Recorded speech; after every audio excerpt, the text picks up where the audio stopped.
امریکی صدر Donald Trump نے ایران پر حملے کی صورت میں امریکہ کو ممکنہ خطرات کی خبروں کو مسترد کر دیا۔ کہا کہ امریکی جنرل کین نے بتایا کہ امریکہ ایران کے خلاف جنگ آسانی سے جیت جائے گا۔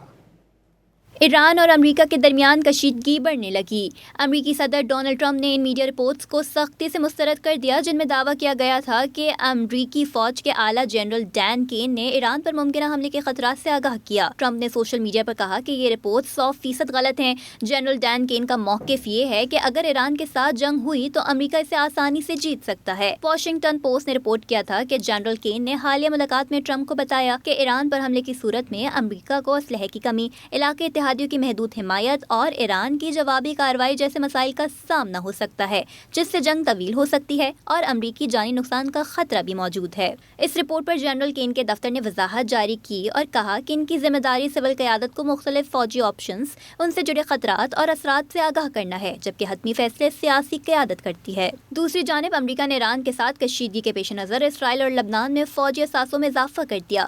غیر ملکی میڈیا کے مطابق امریکی حکام کی جانب سے اسرائیل کے بین گورین ایئرپورٹ پر مزید فوجی طیارے اور جہاز تعینات کر دیے گئے۔ غیر ضروری امریکی سفارتکاروں اور ان کے اہل خانہ کو لبنان چھوڑنے کا حکم دے دیا گیا۔ امریکی حکام کا کہنا ہے کہ اگر سفارتکاری سے اختلافات حل نہ ہوئے تو مزید آپشنز کھلے ہیں۔ دوسری جانب ایران نے بھی خبردار کر دیا کہ کسی بھی حملے کی صورت میں وہ امریکی اور اسرائیلی اہداف پر حملوں کا جواب دیں گے۔ ایران کے سابق اسلامی انقلاب گارڈ کے افسر حسین کنانی نے امریکی میڈیا NBC نیوز کو بتایا کہ اگر امریکہ حملہ کرے گا تو ایران مشرق وسطی میں امریکی فوجی اڈوں کو نشانہ بنائے گا جن کی نگرانی US سینٹرل کمانڈ کر رہی ہے۔ اگر یورپی ممالک بھی ایران کے خلاف فوجی کارروائی میں حصہ لیتے ہیں تو ایران یورپی فوجی تنصیبات کو بھی نشانہ بنا سکتا ہے، جبکہ امریکہ اور ایران کے درمیان جوہری مذاکرات کی تیسری بیٹھک 26 فروری کو جنیوا میں لگے گی۔